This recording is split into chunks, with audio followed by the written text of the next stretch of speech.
AITA for sitting in my armchair with an object after finding clothes leading to our bedroom. The smell of my own whiskey in the air was the final straw. Upstairs, moans and laughter echoed without a care in the world. I took a deep breath, clutched the cold steel in my hand, and leaned back in the armchair. When that door opened, I would be waiting.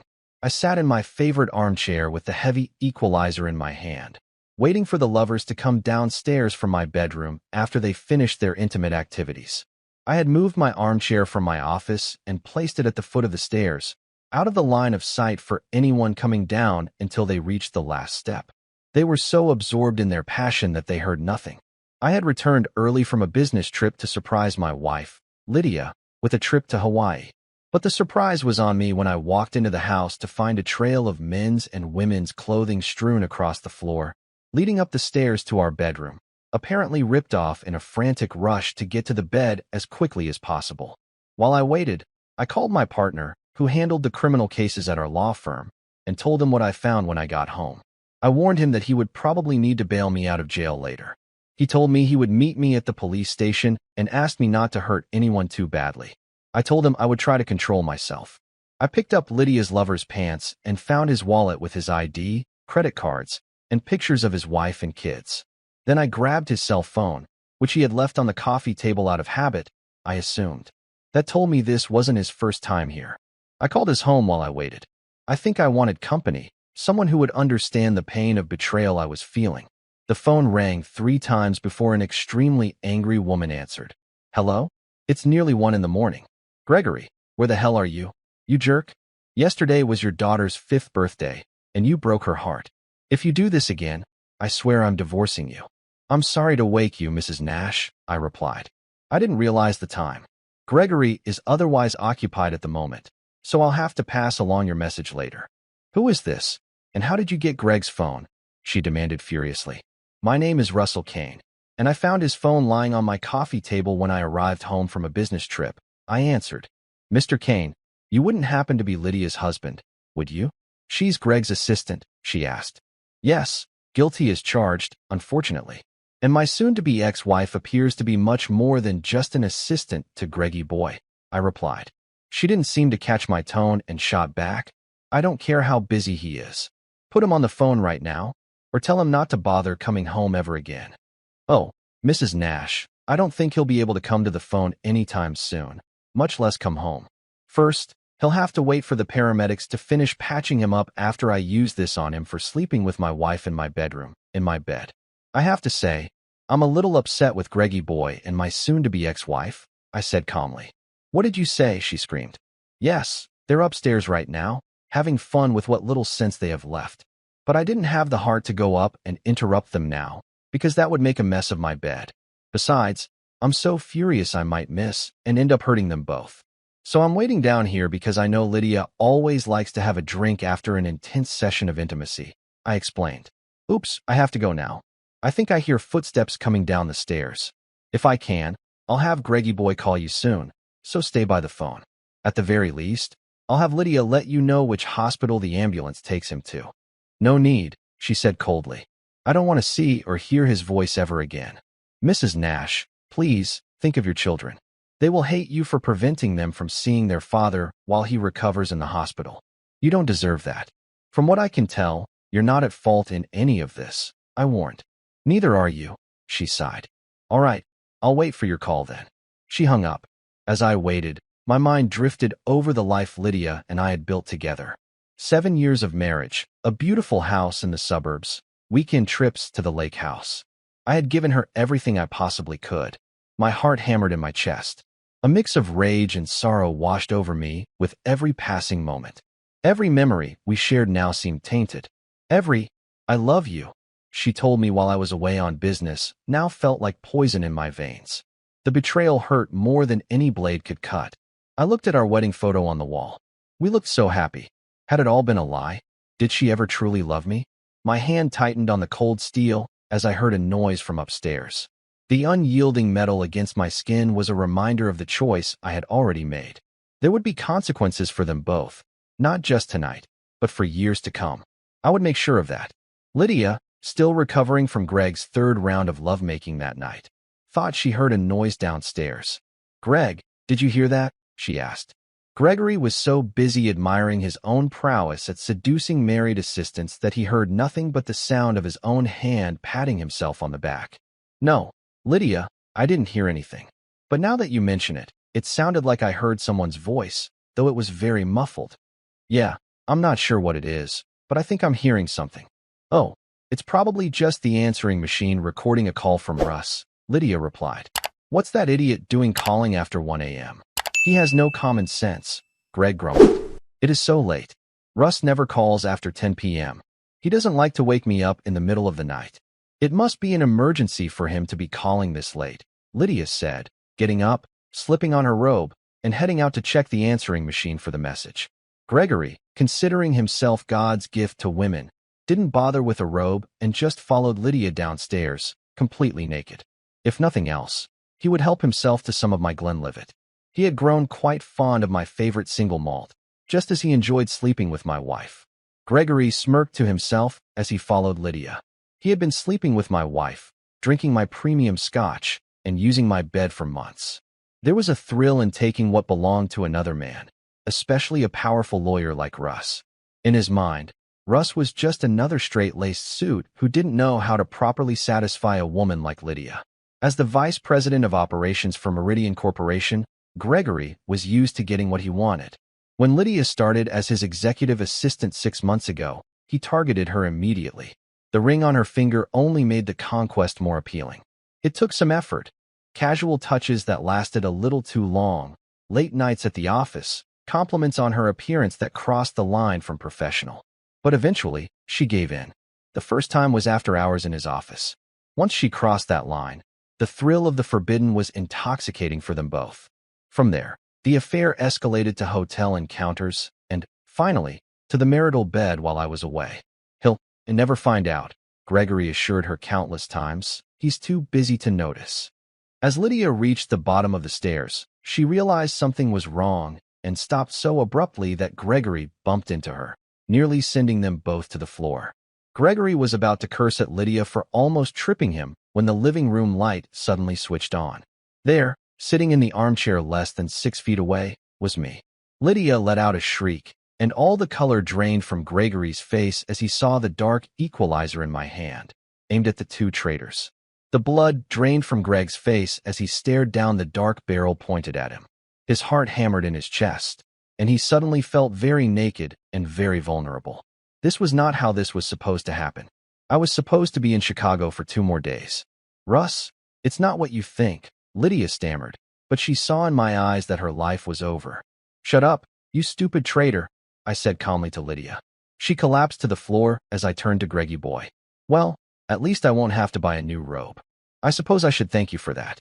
Sure, I'll need new sheets, a new bed, and a new wife, but you can't have everything. Can you, Greggy boy? Greg started to back away, looking for an escape, when I fired a warning shot into the staircase banister to halt his flight. The deafening roar echoed through the house, splintering the wood and sending fragments everywhere. Lydia screamed and covered her ears as Gregory froze in place, his eyes wide with sheer terror. A trickle of urine ran down his leg as his bladder gave way. So now I'll have to buy a new banister too. You're getting expensive, Greggy boy, but don't leave yet. Not on my account. We have so much to discuss, so much to work out, and so little time. You owe me a lot for sleeping with my unfaithful wife, and we need to settle accounts now. I turned to my darling wife. How long, Lydia? How many times has he been with you? I know of at least 3 times tonight alone. But of course, I don't know when you started or how many times you betrayed me with him. It must have been many, many more, I asked the weeping Lydia. And don't you dare lie to me, Lydia. Lydia realized from my calm tone that I was absolutely serious and would show no mercy. They would be lucky to get out of this alive. 6 months, Russ. We've been sleeping behind your back on all your trips for 6 months. I have no idea how many times Gregory has been with me. And no, we didn't use protection, Lydia confessed. My God, it sounds so filthy talking about it like this. 6 months. Well, and no protection. Were you trying to get pregnant? She shook her head as I turned to Gregory. And you, Greggy boy, no protection? I need to get tested for STDs, don't I? Oh, yes I do, don't you think? But tell me, Lydia isn't the only clueless assistant you're sleeping with right now, is she? Come on, Greggy boy, be honest. Gregory said nothing. He was beginning to feel extremely embarrassed, standing there at the bottom of the stairs, naked in front of a madman holding the equalizer pointed directly at his private parts. Lydia was in shock. She had never even considered the possibility of passing an STD to me from Greggy boy, and the fact that she had never thought of it horrified her. Oh my God, Russ, I'm so sorry. I didn't even think about the possibility, but I took birth control pills the entire time. What a thoughtful cheating wife you are, my dear. Oh, I guess you're not my dear anymore, are you? You haven't been for at least 6 months. Was Greggy boy the first, or were there others before him? Greggy boy is the only one I ever cheated on you with. You have to believe me. I only love you, Russ. This was just physical, she said. No, Lydia, I don't have to believe anything you say. And it wasn't just physical, it was everything. Besides, I don't think you could ever really love me. You destroyed our marriage, my trust, and my dignity. You broke our wedding vows. You denied me any chance of having children with you and might have ruined my health, as well as your own, because of this careless, unprotected intimacy with this man. I shouted, the pain in my voice cutting through the room's silence like a sharp blade. 7 years of marriage reduced to this filthy scene. The tickets to Hawaii in my pocket, meant as a surprise for our anniversary next week, now felt like a cruel joke. I turned to Greggy boy. Now, what am I going to do with you, Greggy boy? I paused for effect. Well, let's see. For starters, I'm suing you for alienation of affection, which will result in my divorce from the unfaithful woman I was married to. Then I'm suing your company, its board of directors, and its officers for failing to enforce the company's morality clauses. But that's not even the best part. I saved the best for almost last. I tossed Greggy boy's cell phone to him. I had a very enlightening conversation with your wife while I was waiting for you two to finish your intimate activities. By the way, you really shouldn't treat your daughter like garbage. Yesterday was her birthday, and you missed it just so you could sleep with my wife. Oh no. Russ, you didn't, Lydia exclaimed, horrified. Oh yes, I did, I replied. By the way, Lydia, did you happen to tell Greggy boy here what I do for a living? She shook her head. I continued, well, Greggy boy, I'm one of the top 3 divorce attorneys in this state, and the other 2 work for me. You can be sure your wife will have the best possible representation in the divorce proceedings against you, and we won't charge her a cent. Gregory turned to make a call when I added, you, on the other hand, Greggy boy, are going to pay dearly, literally. Then I shot him in the right buttock. He collapsed to the floor, crying like a baby, screaming repeatedly, you shot me. You shot me. Consider yourself lucky I didn't kill you, you coward. I yelled back. I looked at a shocked Lydia as I called 911 for police and an ambulance. I had already contacted my office, and my criminal lawyer was on his way. After hanging up, I turned to Lydia. When the ambulance arrives, find out which hospital they're taking your lover to. Please be kind enough to call his wife and let her know. That way she can bring the children to visit him while he recovers. It's the least you can do after ruining their lives with your adultery. Lydia just bowed her head and said nothing. The county jail cell smelled of sweat, disinfectant, and despair. I was sitting on the cold metal bench with my back against the concrete wall, waiting for Colin Mercer, my partner and friend of 20 years, to arrange my bail. My right hand still felt the phantom weight of the tool I had willingly surrendered to the officers who responded to my 911 call. They had been professional, almost sympathetic, after they understood what had happened. Mr. Kane, a guard called, unlocking the cell door. Your lawyer is here. Bail's posted. Colin was waiting for me in the processing area, his suit immaculate despite the hour. He was always the composed one in our partnership, even in a crisis. Russ, he said, clapping a hand on my shoulder. Let's go home. Is there still a home to go to? I asked. The house is fine. Lydia is gone. I sent a couple paralegals over to make sure she took only what was hers. The prenup is ironclad.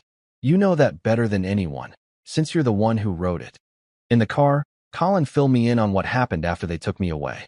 Gregory Nash was treated and released from County General Hospital. Just a flesh wound, nothing serious physically. His wife showed up at the hospital with divorce papers already drawn up. Lydia moved into her sister's place. For now, her lawyer called mine an hour ago. She's not going to contest the prenup. Good, I muttered, staring out the window as the city passed in a blur. She knows she'd lose. I shook my head. The legal battle ahead would be brutal, but it was familiar territory. In the courtroom, I would take back some of the control that had been stolen from me that night. "Take me home, Colin," I said. "I need a shower and about 12 hours of sleep before we start dismantling Gregory Nash's life." 3 days later, Colin arrived with breakfast and a leather briefcase overflowing with documents. He had been busy. "Gregory Nash," he said, spreading the files across my kitchen table. "He has an interesting history. 3 harassment complaints in the last 5 years, all settled quietly. His company, Meridian Corporation, has a pattern of protecting him. He's valuable to them. Brings in big clients, closes major deals." I took a sip of my coffee, my legal mind already starting to piece it together. "So, they enable his behavior."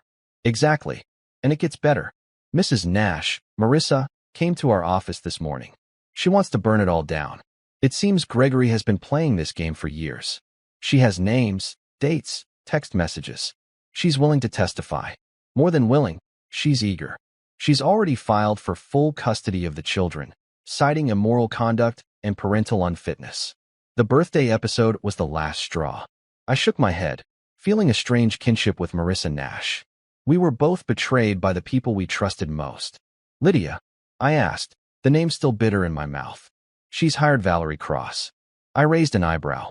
Valerie was good, one of the few divorce attorneys in the state I actually respected.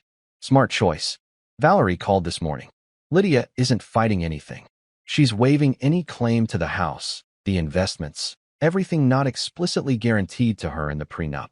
She just wants her personal things and to move on." I nodded, my focus turning back to the files. "Now, about Nash and Meridian Corporation. I want them both to bleed." Colin smiled. "I thought you might say that." The offices of Meridian Corp took up the top 10 floors of a gleaming downtown skyscraper. 5 minutes after we arrived unannounced, flanked by a process server and a court stenographer, we were being escorted to the executive floor. Edward Langston, Meridian CEO, rose from behind his desk, extending a hand. His face was a mask of corporate pleasantry that didn't reach his eyes. "Mr. Kane, Mr. Mercer, to what do I owe the pleasure of this unexpected visit?" I ignored his hand. "You know exactly why we're here, Mr. Langston. Your VP of Operations, Gregory Nash, is having an affair with my wife, who happens to be his assistant. An affair taking place largely on company time and company property." Langston's smile faltered. "I'm very sorry to hear that, Mr. Kane, truly, but this sounds like a personal matter between you, your wife, and Mr. Nash." I signaled to the process server, who stepped forward and handed Langston a thick envelope. "It's your matter now. Meridian Corp is being sued for fostering a hostile work environment, for failure to enforce morality clauses, and for negligent supervision of a predator." Langston's face darkened as he scanned the documents. "These are serious allegations, Mr. Kane, with serious evidence to back them up," Colin added, "including testimony from several women who were harassed or coerced by Mr. Nash over the years." Langston's jaw tightened. "What exactly do you want here, Mr. Kane?" "Justice," I said simply, "and accountability. Your company allowed Nash to run unchecked for years, settling complaints quietly while he continued to victimize women. That ends today. Our legal team—" "Your legal team," Colin interrupted, "will advise you to settle this quickly and quietly. But we're not interested in quiet. Every motion, every filing, every deposition will be public record. The press will have a field day with this." Langston sank into his chair. "What would it take to resolve this amicably?" I leaned forward and laid out my terms, including the 7-figure sum that made Langston go pale. 2 days later, Langston called personally to accept our terms. 3 years later, the Hawaiian sunset painted the sky in shades of orange and gold as I stood on the balcony of my oceanfront condo, the very one that was almost a surprise for Lydia 3 years ago.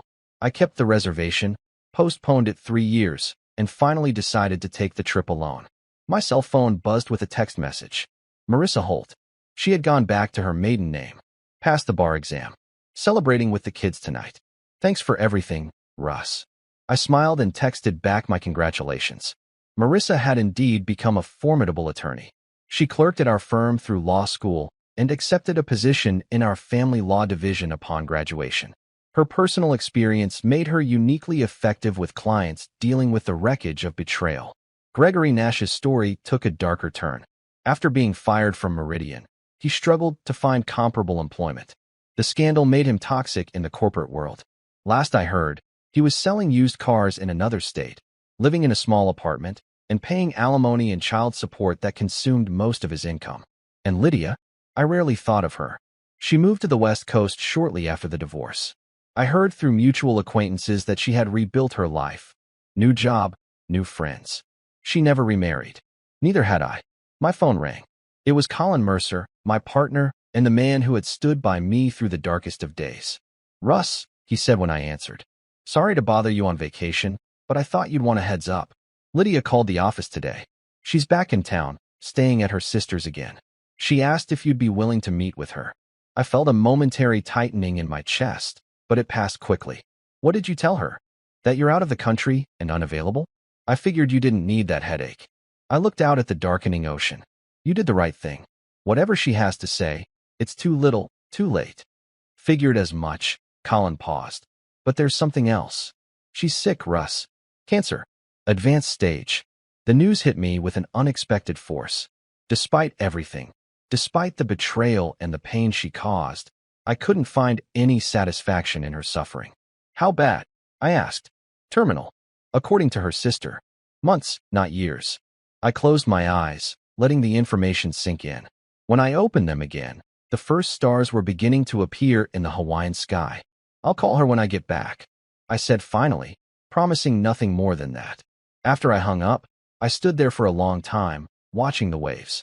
The vengeful satisfaction I expected to feel about Lydia never came. Instead, I felt a complex mixture of emotions.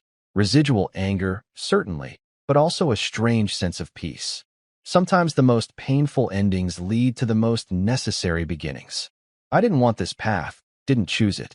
But standing there, watching the first stars appear over the Hawaiian sky, I could acknowledge that the man I became in the aftermath was stronger, wiser, and maybe even more whole than the one whose life fell apart that night. It wasn't the life I planned, but it was a good life. In the end, vengeance isn't always about destroying the other person. Sometimes, it's about rebuilding yourself into someone who no longer needs them. If you liked it, don't forget to leave a comment and support the channel by subscribing. See you in the upcoming stories.